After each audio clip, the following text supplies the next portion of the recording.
Hello, friends, and welcome back to the Validity Podcast. I am your host, Valentina Rodriguez, and we're officially on episode 3. I'm super excited because I think this episode is going to be something that a lot of people relate to, both like Gen Pop and competitors alike. Honestly, anybody who's dieted and has had to come out of a diet and just kind of face the consequences of a diet. We're going to look at a bunch of studies that basically look at all the shit that gets fucked up when you diet, at least physiologically. And then I think next episode we'll kind of get more into considerations when dieting to attenuate or mitigate some of these negative consequences of dieting. But in my physique enhancement class, we did have a full lecture on the negative consequences of dieting. So we're going to be looking at all the studies that we covered in class. And we're also just going to be kind of talking about at least my personal experiences with some of the things that I related to when looking at the science behind, again, all the shit that gets fucked up when we diet. But before we get into all the meat of the episode, I guess I'll give you guys more updates on our lab, our reverse dieting experiment. If you're not familiar with it, we talk about it in the first 2 episodes, as well as, I guess, some personal updates. So in the lab, we officially submitted the IRB for the reverse dieting survey study, and we've started designing the intervention study. So after we get all the responses and we kind of have a scientifically, operationally defined definition for reverse dieting, we're starting to actually plan out what we want to do with our subjects in terms of dieting them down, what the different reverse approaches are going to look like, or coming out of a diet approaches are going to look like. We're looking at the current body of literature when it comes to how should we diet everybody, what other approach should we take outside of just whatever we determine reverse dieting to be via the survey study, as well as like ad libitum eating. And today we're going to talk a lot about what happens when you diet and then you're just in an ad libitum period. So for those who don't know, ad libitum means you can eat anything you want. So it's if we say after a diet they had 5 weeks of just ad libitum eating, that means they had 5 weeks of like no control, no oversight, just literally whatever your heart stomach desires. So that's kind of where we are in the reverse dieting study. I'm very, very, very excited.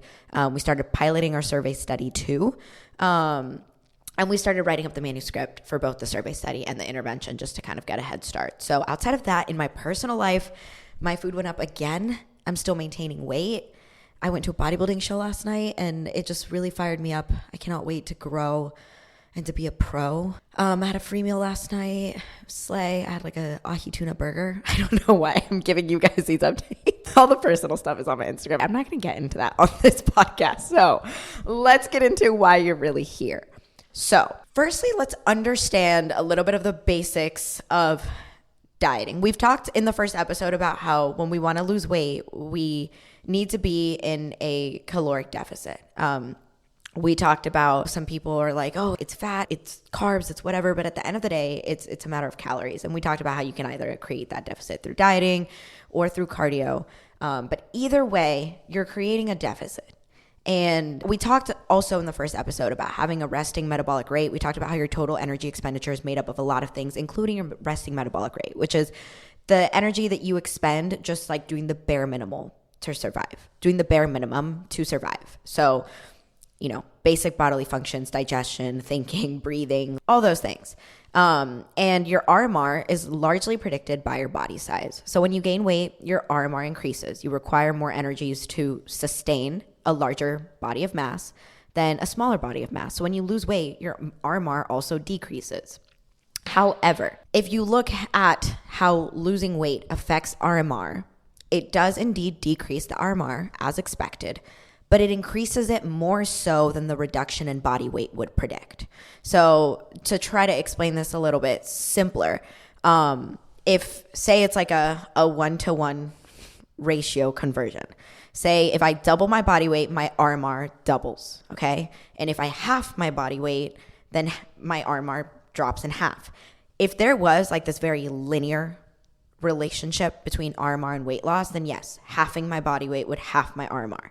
But what we actually see is that halving your body weight makes your RMR lower than half I mean, no one's having their body weight. I'm just trying to use easy numbers for ease of explanation. But basically, we don't have what's called weight loss efficiency. So if we had a perfect weight loss efficiency, that would be, like I said, a straight line. It would be a linear relationship.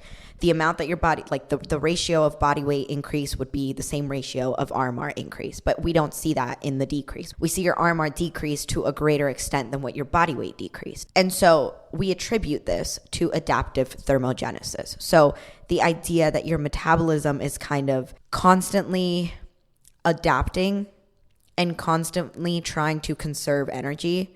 So it does not want to expend energy. It does not want to allow you to lose weight. From an evolutionarily advantageous standpoint, our bodies have evolved to optimize the processes that optimize energy storing.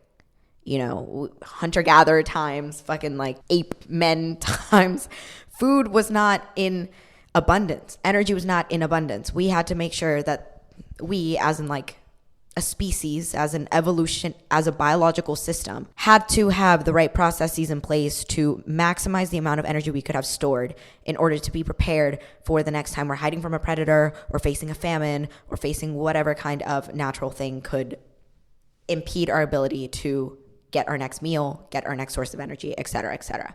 So we have adaptive metabolisms, and adaptive thermogenesis makes it really fucking hard to lose weight. And so this idea of adaptive thermogenesis can be defined as the decrease in energy expenditure beyond what could be predicted from body weight or its components, so like fat-free mass and fat mass, under the conditions of standardized physical activity in response to a decrease in energy intake. So basically, how much more your metabolism downregulates than what you would predict just based on the changes in body weight or body mass or fat-free mass, etc.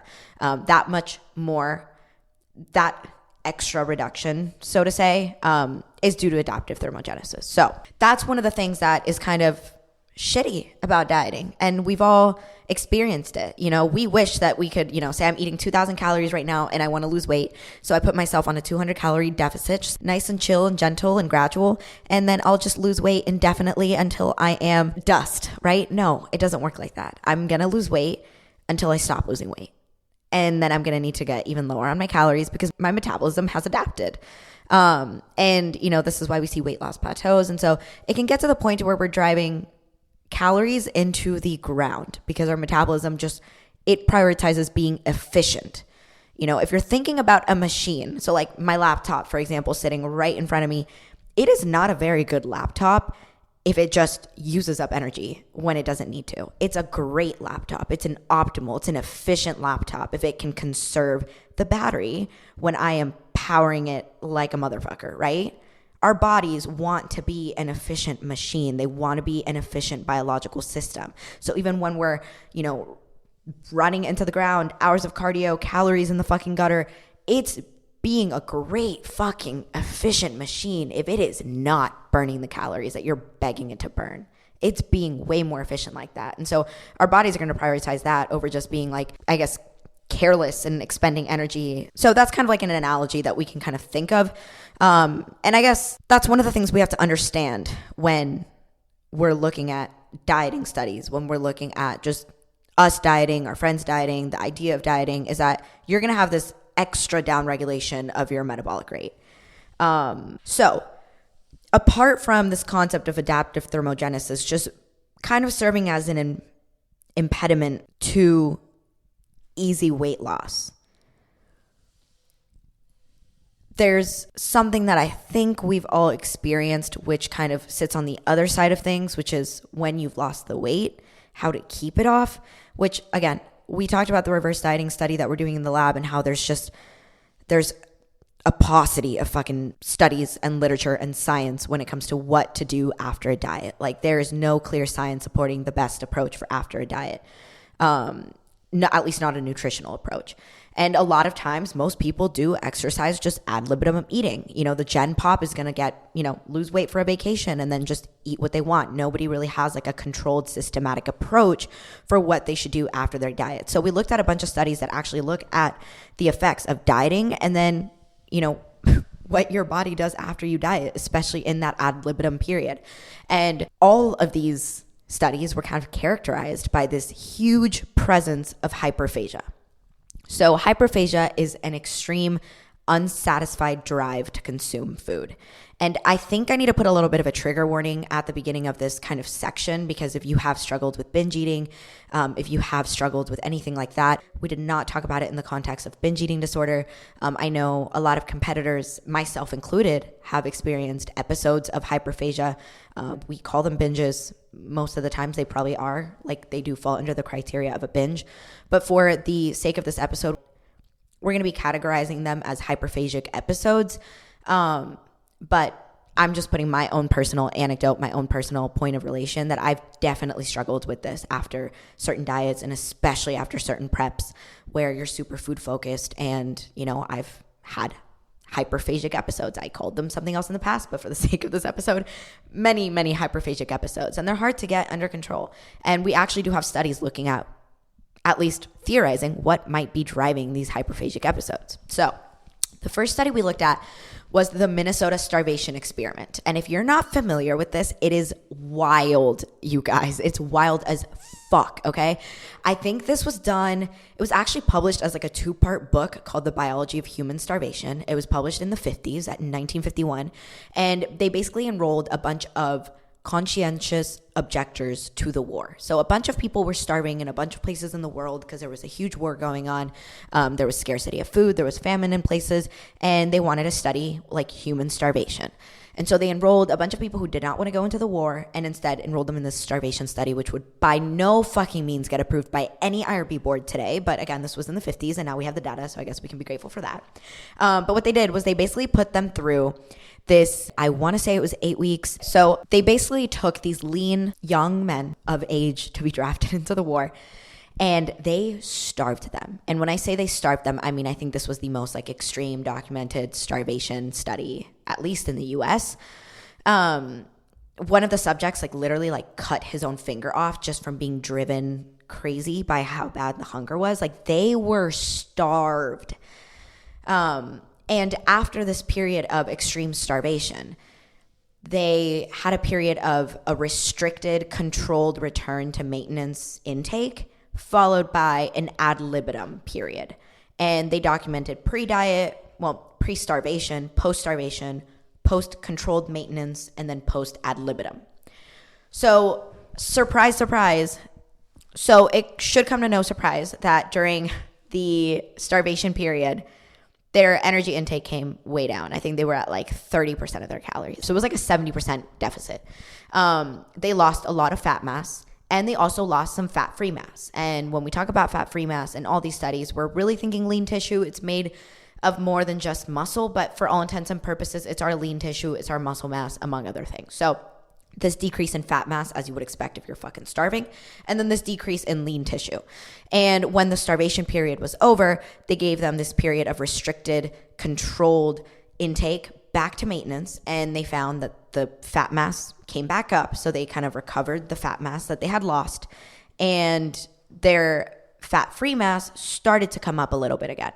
And then at the end of the restricted, controlled maintenance phase, they said, pop off, kings, ad libitum eating, do what you want.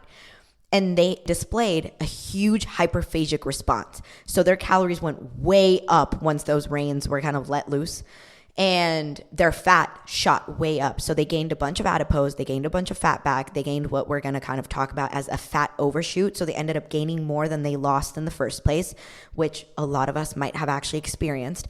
And what they found was that this hyperphagic response, so this dramatic, I'm looking at a graph right now, and it's like this dramatic increase in calories, like way higher than their maintenance, it naturally came back down when their fat-free mass was restored.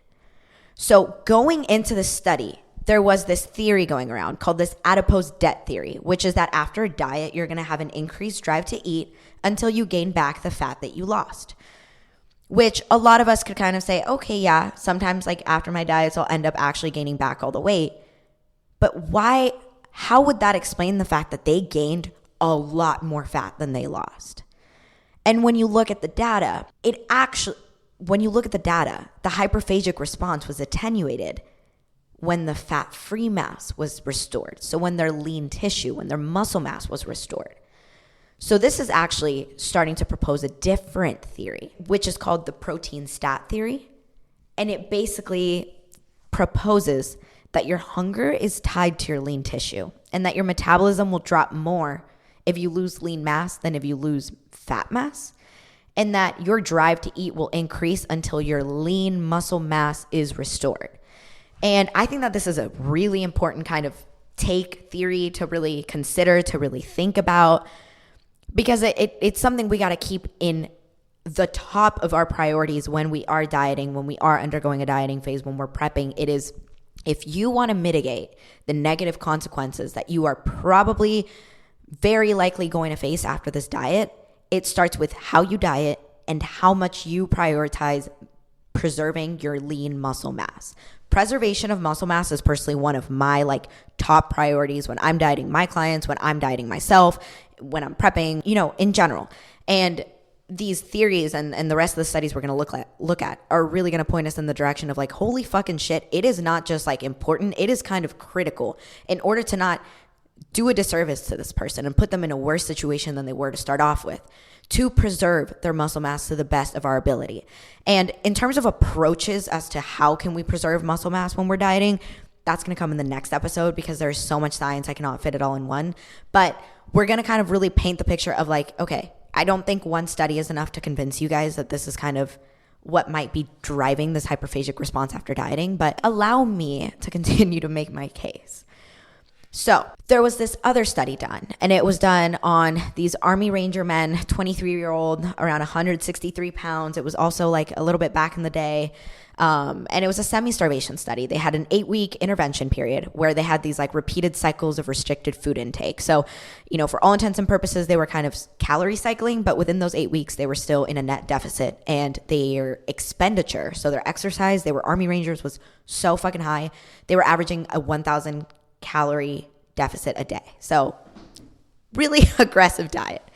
And then after that, after the 8 weeks of dieting, they had 5 weeks of no dietary constraints. So 5 weeks of ad libitum eating, and then they checked everything again. And they checked everything again at the start of the diet, at the end of the diet, and at the end of the ad libitum period. And what they found was that during the diet, they lost 20 pounds. Okay, slay, kings, killed it. But then after the ad libitum period, they gained 25 pounds. So they ended up heavier than they started. They ended up 5 pounds heavier than they started. And, this is just weight. We've already talked about how we cannot focus on overall weight loss. We got to look at body composition because that tells us the full picture. So when we look at fat mass, they started out at an average of 21 pounds of fat. They got down to 12 pounds of fat after the diet. And then after the 5-week ad libitum period, they gained 30. They went up to 30 pounds of fat. So from start to finish, they gained a net 9 pounds of fat mass. So they had 9 more pounds of adipose tissue on them at the end of the entire study than they did when they started the study. That is a massive fat overshoot. It's the same thing we saw in the Minnesota starvation experiment. We're seeing it in this Army Ranger study. So, okay, let's look at lean mass. So lean mass, they lost 10 pounds of lean mass during the diet. And then they gained 12 pounds of lean mass during the ad libitum period. So they ended up with a net gain of 2 pounds of fat-free mass, which is not that much.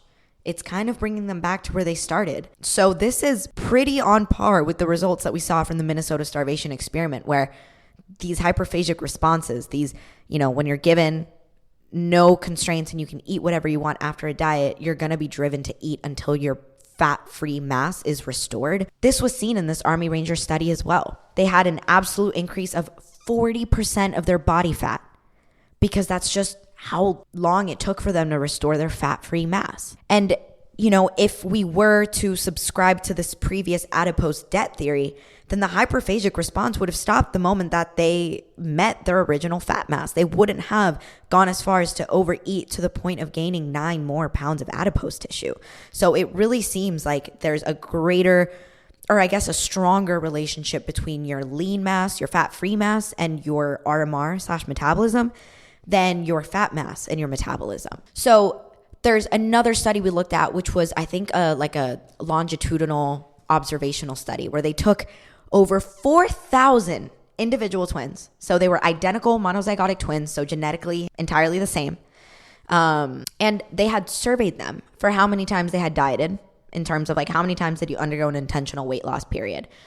And they looked at, you know, the outcomes between the twins. And when you have a set, and there was a set of twins, and there was one heavier than the other, what separated the heaviest twin from the lighter one was the number of times that they had dieted, the number of times that they had undergone intentional weight loss. And it suggests that dieting itself may induce a small subsequent weight gain independent of genetic factors. So a lot of times we like to blame it on genetics. I don't want to say blame. A lot of times we like to place the entirety of the responsibility on genetics, but whenever you have monozygotic twins, genetics are equated. So any differences that are exhibited are likely due to behavioral differences. And in this case, the differences that they found were the number of times that they dieted. And another thing is that this seemed to be more true in the males, interestingly enough. And all these twins were originally like lean. They were not genetically inherently overweight. They were all like inherently lean, originally lean. Just one ended up gaining more weight than the other, but clearly not due to genetics because genetics were equated. So then it's like, okay, what is separating these? And it ended up being the number of times they dieted. So we've painted this picture that's like, okay, dieting is really not fucking good for you. And it's especially not fucking good for you when you lose lean muscle mass when you're dieting, because it sets you up for future fat gain, because your body's not going to care how much fat you gain until your lean mass is restored, basically. And you're going to be driven to eat a lot until that lean mass is restored. And there's no studies really looking at, I guess, can we accelerate this process of lean mass restoration if we increase resistance training post-diet relative to during diet? But in my opinion, that would be counterproductive, because trying to have any kind of reduction in resistance training during diet would just be a relative reduction in your anabolic stimulus, which would just drive lean muscle mass down. So that would be like counterproductive in the first half of it. But then I guess technically it could maybe work in the second half of it. But all in all, you know, the biggest thing is when you're dieting, you want to maximize your anabolic stimulus the most that you can, meaning keep your resistance training high. Try not to let your intensity falter. Try to keep that intensity up. Train for hypertrophy, train a failure, maximize that anabolic demand on that muscle tissue. And you're not going to be able to prevent lean muscle mass loss altogether, but you can do your best to mitigate it. So another thing we looked at when we were talking in this lecture was, okay, so we see this huge reduction, or not even huge, but we see a reduction in lean muscle mass during dieting that is consequently driving this hyperphagic effect after a diet. And that hyperphagic effect is leading to a lot of unwanted side effects and consequences. I can speak for myself. I've had preps where it took me 20 weeks, took me like 30 weeks, honestly, to drop however many pounds, and within a month I gained it all back because I was having these very frequent hyperphagic events, and I probably lost a fuck ton of lean tissue, and I probably just never restored it in a timely manner. So I kept eating until eventually I guess I did, but you know, with a lot more body fat on me. And it's not a desirable thing. It's actually a really mentally demoralizing thing. It's a mentally straining, strenuous, defeating, heavy thing to have put in all this work to lose this body fat, and then just it feels like your body's just slapping it on, and it feels like it's out of your control. I'm not going to get into the psychology of it, but I've personally been there, and it's very, very, very undesirable. And I think that it helps a lot when we understand what's happening cellularly and systemically when we're dieting in regards to our lean tissue. So the next thing we looked at in this lecture was the effect of dieting on muscle protein synthesis and muscle protein breakdown.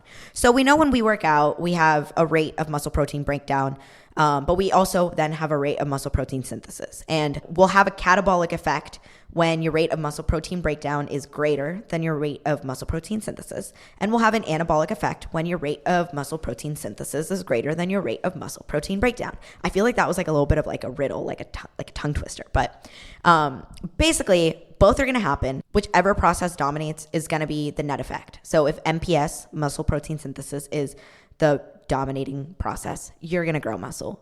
If it's MPB, muscle protein breakdown, you're going to break down your muscle. So in these studies, they kind of looked at, okay, let's look at energy deficits. So putting people through a diet, and what does it do at the cellular level in their muscles? In this one study, They had 12 active males and females, and they were all consuming 1.5 grams per kg of body weight of protein. And they had a 10-day maintenance period, and then they had a 10-day deficit period, and they were at a 20% deficit. And during this diet, they lost about a kg of body mass in 10 days, which I think is fine. And what they found was that their muscle protein synthesis was decreased by 19%.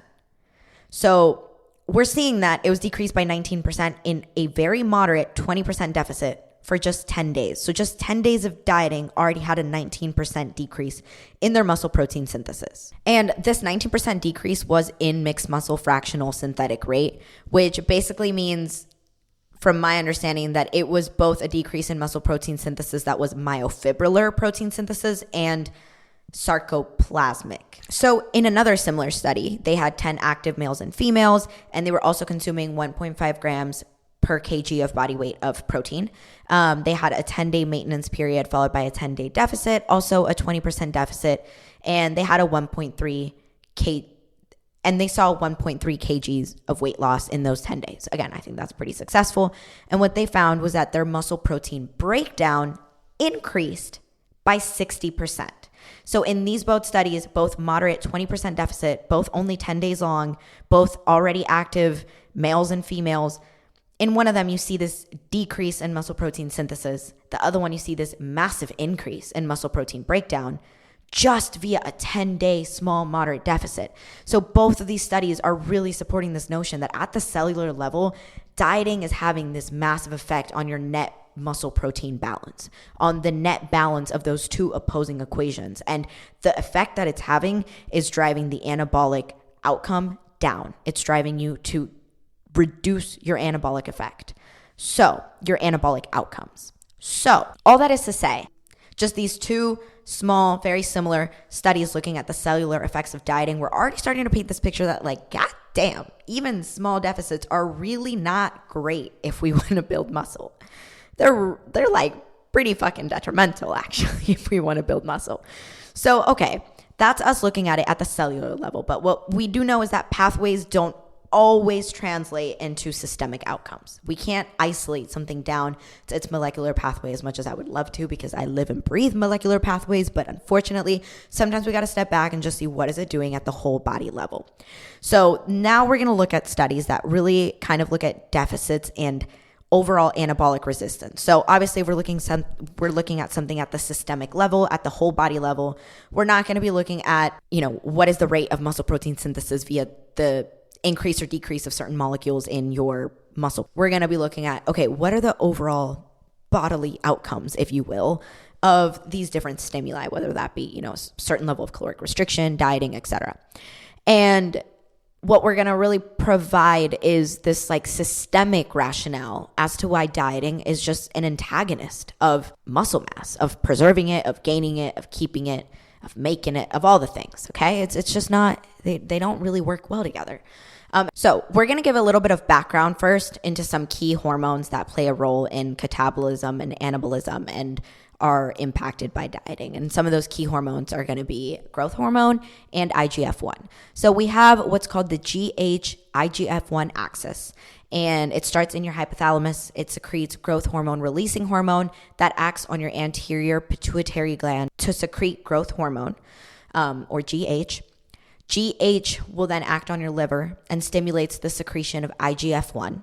And IGF-1 directly binds to your skeletal muscle receptors and induces an anabolic response. So under normal physiological conditions, we're not dieting, we're not doing anything. We got GHRH stimulates, GH stimulates IGF-1, binds on skeletal muscle mass receptors, and we get yoked, okay? And there's this negative feedback loop that happens, which is whenever IGF-1 is like elevated, it acts on the pituitary gland. It increases somatostatin, which will decrease your growth hormone secretion. So just to make sure things don't get out of loop, if you have too much IGF-1, we do have some kind of breaks in place. And so there are some studies that are just looking at, okay, what's happening with growth hormone when we diet? Because growth hormone seems to be pretty anabolic if it's inducing the secretion of IGF-1, and IGF-1 is directly causing an anabolic response in our skeletal muscle. And what we find is that when people are dieting, they have these really high levels of growth hormone, like hell yeah, slay. But their IGF-1 levels are in the fucking gutter. So there's this disruption of this GH-IGF-1 axis. We have this overproduction of growth hormone, but this inability to actually respond to it via IGF-1. And the alterations that occur in this axis actually occur in the dose-dependent manner. So the greater the deficit, the greater the disruption of this axis. So the greater the magnitude of your GH increases compared to the relative decrease of your IGF-1. And another thing is that because you're not producing IGF-1, you don't have this negative feedback occurring via somatostatin. So you just keep producing growth hormone because the somatostatin isn't there to kind of pull the brakes. And so the study looking at caloric restriction inducing this anabolic resistance, which is what this is called, basically said, okay, does this exist if people have an anabolic stimulus while they're dieting? So if we get them to train while they're dieting, which is an anabolic stimulus, can we attenuate the anabolic resistance that people see when they diet? If we add in an anabolic stimulus like resistance training and like protein after your resistance training. So they had two groups, both were resistance training. One of them had a carbohydrate supplement after the resistance training session. One of them had a protein supplement after the resistance training session. So they took it even a step farther.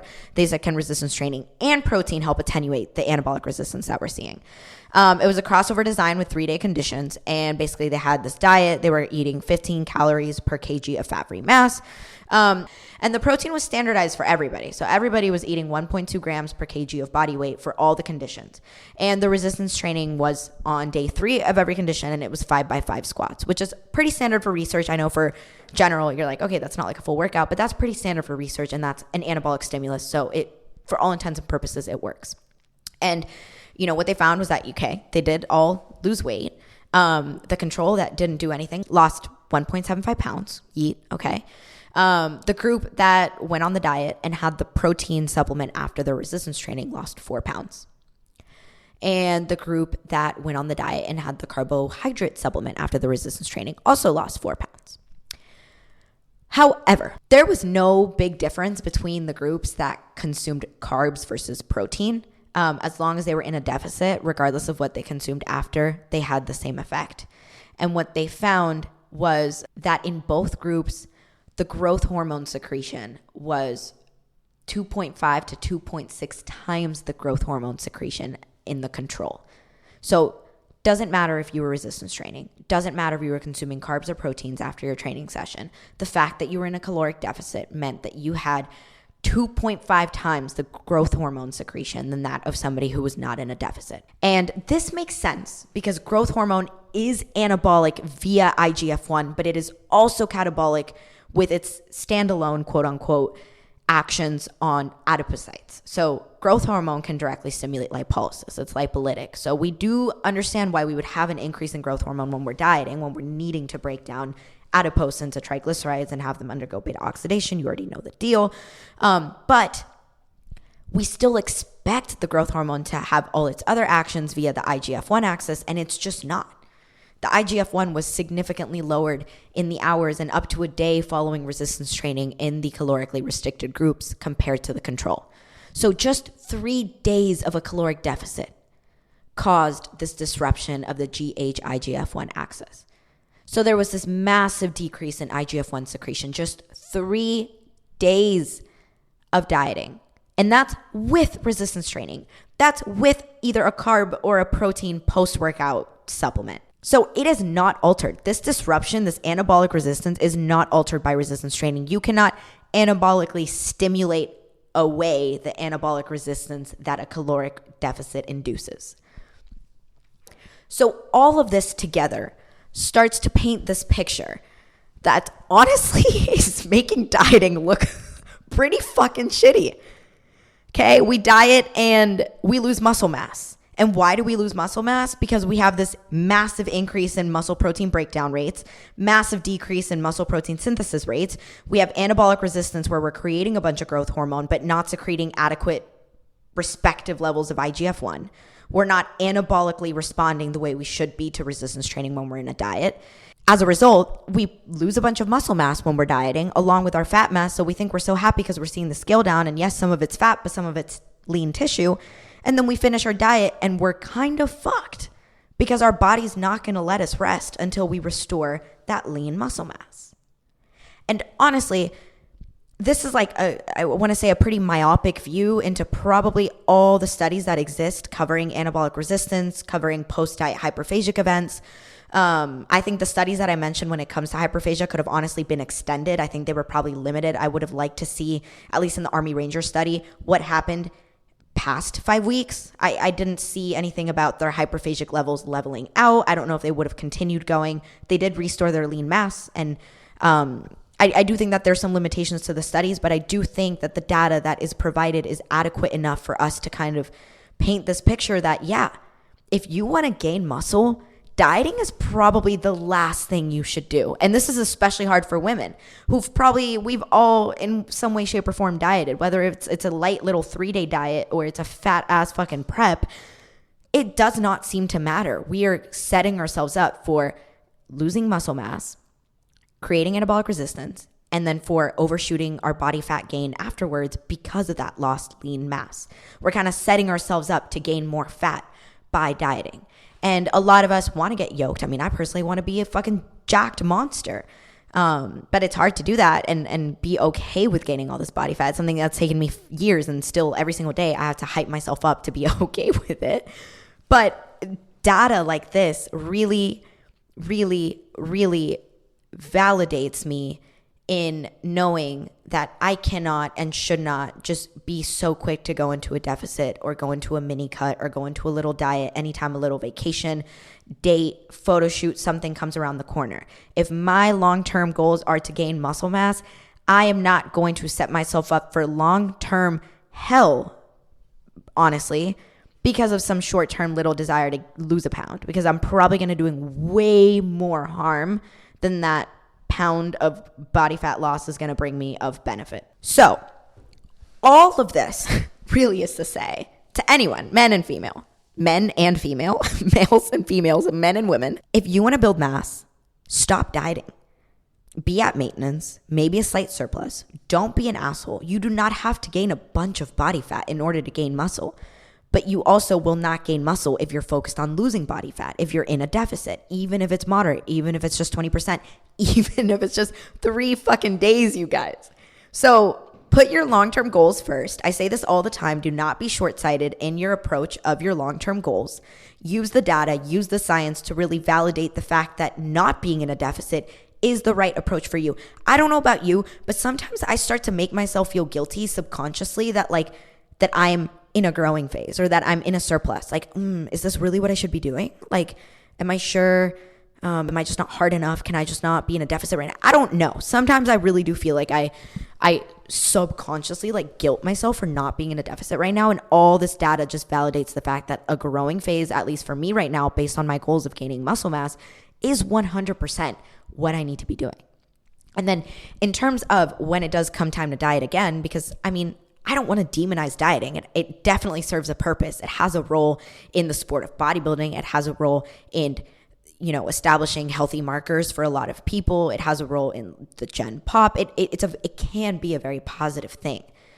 But really, really, really prioritizing, maximizing the preservation of lean muscle mass, of lean tissue when you're dieting, having the science to really reiterate and drive home just how important it is to maximize muscle mass preservation in a deficit, I think that's really valuable too. So the science, the studies, everything we've covered today, what I hope you guys take away from all of this is that whenever you say shut the fuck up, Val, and you turn off this podcast, is validate yourself with knowing that if your goal is to gain muscle mass, you will not be in a deficit. And you will not be in a deficit until your goal is mainly to lose body fat. And whenever that day does come, it could be today, it could be in a year, it doesn't matter. It's your prerogative, it's your body, it's completely up to you. You have the science, at least after today, you have the data to suggest that your number one priority right underneath losing body fat should be preserving your muscle mass.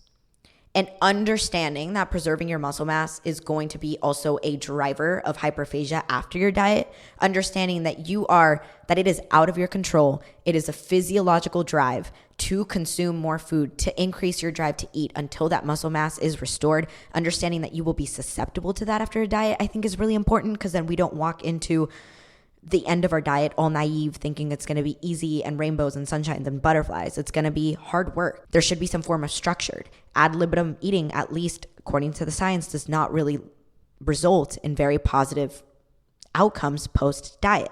And we don't have a lot of science to suggest exactly what you should do. We don't have science to actually point us in the direction of what that structure should look like. But we do have science to say that no structure isn't very good. So kind of pick what approach you want to take, whether that be a gradual increase, a controlled, bringing yourself back up to maintenance and staying there, gradually bringing yourself back up to maintenance. However you do it, have some kind of structure after the diet. Focus on resistance training. Focus on maximizing that rate at which you bring back your lean tissue. And honestly, just be fucking strong, because the post diet is so much harder than the diet. And I'm gonna be so real. I'm so happy that dieting is nowhere near my mind agenda, at least for months, because seeing some of these studies is kind of terrifying. I'm like, I don't want to disrupt my IGF-1 axis. I don't want my muscle protein synthesis rates to go down. I don't want to have anabolic resistance. I don't want to be driven to fucking overeat and overshoot my fat until I gain my muscle mass back. I don't want to lose my muscle mass. I'm working so hard to gain it. Like, what? But I know the day will come that I'm going to diet again. So it's just a matter of time. I think next week we're going to talk a little bit about different dieting approaches and their effects on lean mass, and a little bit about post-dieting and those effects on lean mass. And we're going to go a little bit deeper into fat overshoot, lean muscle mass restoration, and dieting approaches, at least rapid fat loss approaches. Dr. Campbell's super into rapid fat loss. So we looked at a bunch of studies there, including some done in our own lab. So I think that's going to be a really interesting episode. Kind of like, if you do want to diet, at least do this, and definitely don't do some of these other things we're going to look at. So yeah, other than that, I think this wraps up episode 3. I feel like this one was a lot. Maybe it wasn't. I honestly don't know how long I've been recording, but I hope you guys enjoyed. As always, if you guys have questions, studies you want me to go over, research you want me to cover, topics you want me to cover, or if you just have any kind of anything that studies, science that contradicts anything I've said, you guys know I'm so open to being wrong. You can contact me directly at my email. It's thevaliditypodcast@gmail.com. You can find my one-on-one coaching application link below, as well as my training programs. And if you want to follow a little bit of my life personally, my more personal platforms are at VallFitt across Instagram and YouTube mostly, and I guess a little bit of TikTok, but I really haven't used that in a hot minute. So with that, I'd love to hear your thoughts. Let me know if you have any questions, and I will see you in the next episode.